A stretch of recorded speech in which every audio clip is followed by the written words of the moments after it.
Genesis chapter 27. Now it came about, when Isaac was old and his eyes were too dim to see, that he called his older son Esau and said to him, "My son." And he said to him, "Here I am." Then Isaac said, "Behold now, I am old, and I do not know the day of my death. Now then, please take your gear, your quiver, and your bow, and go out to the field and hunt game for me, and prepare a delicious meal for me, such as I love, and bring it to me that I may eat, so that my soul may bless you before I die." Now Rebekah was listening while Isaac spoke to his son Esau. So when Esau went to the field to hunt for game to bring home, Rebekah said to her son Jacob, "Behold, I heard your father speak to your brother Esau, saying, 'Bring me some game and prepare a delicious meal for me, so that I may eat and bless you in the presence of the Lord before my death.' So now, my son, listen to me as I command you. Go now to the flock and bring me 2 choice young goats from there, so that I may prepare them as a delicious meal for your father, such as he loves. Then you shall bring it to your father, that he may eat, so that he may bless you before his death." But Jacob said to his mother Rebekah, "Behold, my brother Esau is a hairy man, and I am a smooth man. Perhaps my father will touch me, then I will be like a deceiver in his sight, and I will bring upon myself a curse and not a blessing." But his mother said to him, "Your curse be on me, my son. Only obey my voice, and go, get the goats for me." So he went and got them, and brought them to his mother, and his mother made a delicious meal, such as his father loved. Then Rebekah took the best garments of her elder son Esau, which were with her in the house, and put them on her younger son Jacob. And she put the skins of the young goats on his hands and on the smooth part of his neck. She also gave the delicious meal and the bread which she had made to her son Jacob. Then he came to his father and said, "My father." And he said, "Here I am.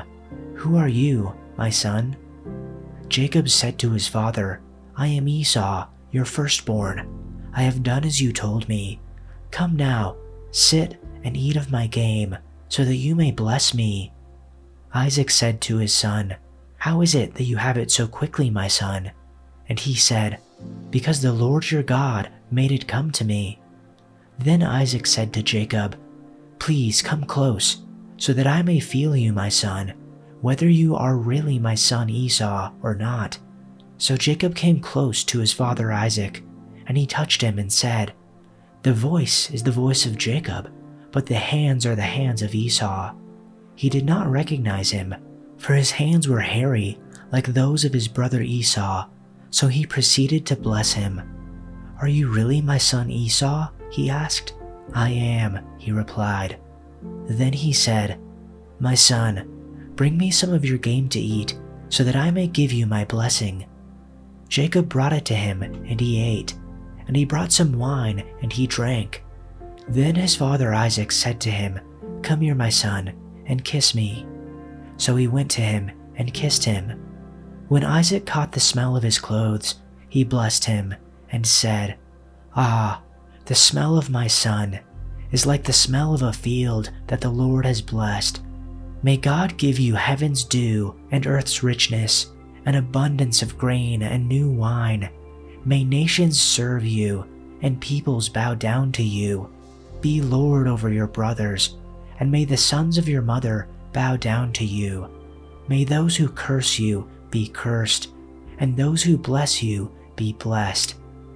After Isaac finished blessing him, and Jacob had scarcely left his father's presence, his brother Esau came in from hunting. He too prepared some tasty food and brought it to his father. Then he said to him, "My father, please sit up and eat some of my game, so that you may give me your blessing." His father Isaac asked him, "Who are you?" "I am your son," he answered, "your firstborn Esau." Isaac trembled violently and said, "Who was it then that hunted game and brought it to me? I ate it just before you came, and I blessed him, and indeed he will be blessed." When Esau heard his father's words, he burst out with a loud and bitter cry and said to his father, "Bless me too, my father." But he said, "Your brother came deceitfully and took your blessing." Esau said, "Isn't he rightly named Jacob? This is the second time he has taken advantage of me. He took my birthright, and now he's taken my blessing." Then he asked, "Haven't you reserved any blessing for me?" Isaac answered Esau, "I have made him lord over you, and have made all his relatives his servants, and I have sustained him with grain and new wine. So what can I possibly do for you, my son?"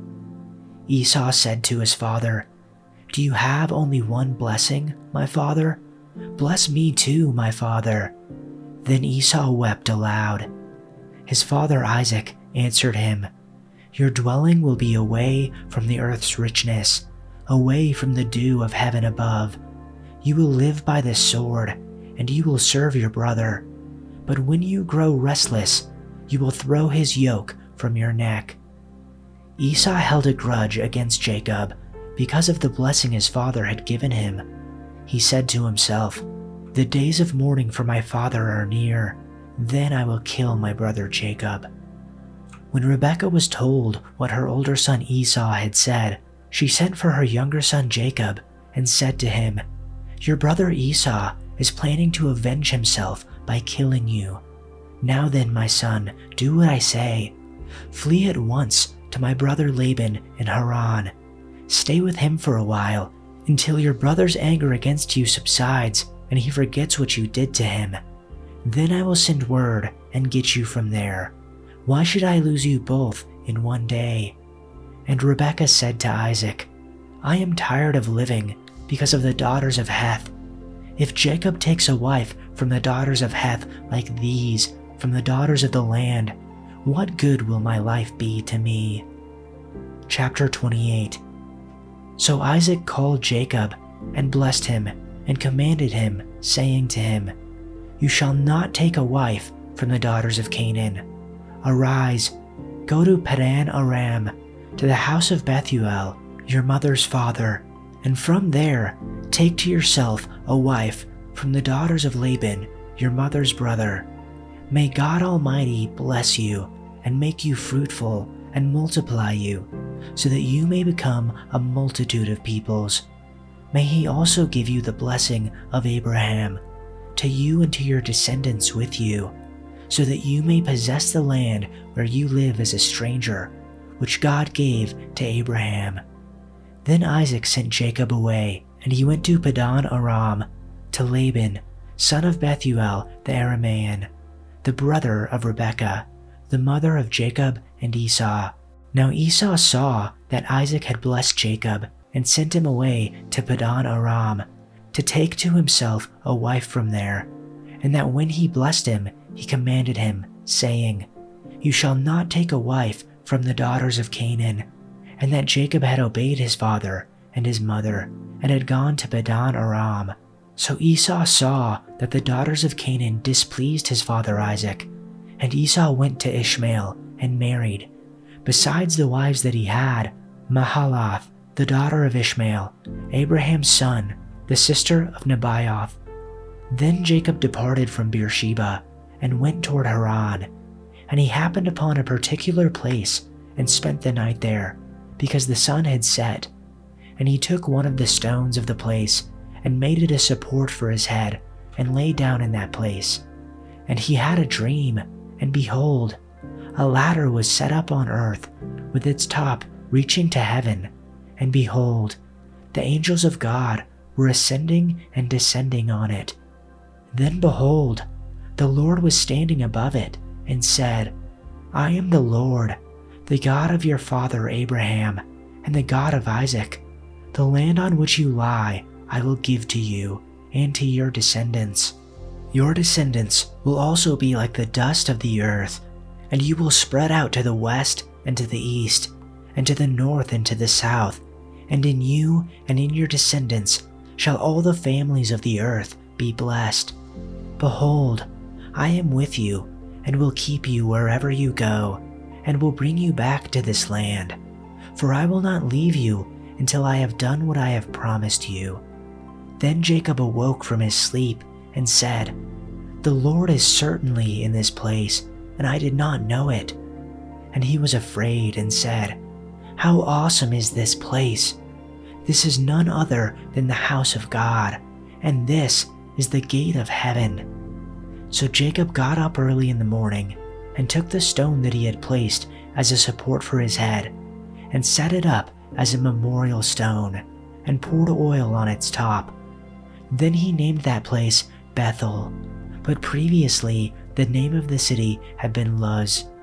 Jacob also made a vow, saying, "If God will be with me and will keep me on this journey that I take, and give me food to eat and garments to wear, and I return to my father's house in safety, then the Lord will be my God, and this stone, which I have set up as a memorial stone, will be God's house, and of everything that you give me, I will assuredly give a tenth to you." Chapter 29. Then Jacob hurried on, finally arriving in the land of the east. He saw a well in the distance. 3 flocks of sheep and goats lay in an open field beside it, waiting to be watered, but a heavy stone covered the mouth of the well. It was the custom there to wait for all the flocks to arrive before removing the stone and watering the animals. Afterward, the stone would be placed back over the mouth of the well. Jacob went over to the shepherds and asked, "Where are you from, my friends?" "We are from Haran," they answered. "Do you know a man there named Laban, the grandson of Nahor?" he asked. "Yes, we do," they replied. "Is he doing well?" Jacob asked. "Yes, he's well," they answered. "Look, here comes his daughter Rachel with the flock now." Jacob said, "Look, it's still broad daylight. Too early to round up the animals. Why don't you water the sheep and goats so they can get back out to pasture?" "We can't water the animals until all the flocks have arrived," they replied. Then the shepherds moved the stone from the mouth of the well, and we water all the sheep and goats. Jacob was still talking with them when Rachel arrived with her father's flock, for she was a shepherd. And because Rachel was his cousin, the daughter of Laban, his mother's brother, and because the sheep and goats belonged to his uncle Laban, Jacob went over to the well and moved the stone from its mouth and watered his uncle's flock. Then Jacob kissed Rachel and wept aloud. He explained to Rachel that he was her cousin on her father's side, the son of her aunt Rebekah. So Rachel quickly ran and told her father Laban. As soon as Laban heard that his nephew Jacob had arrived, he ran out to meet him. He embraced and kissed him and brought him home. When Jacob had told him his story, Laban exclaimed, "You really are my own flesh and blood."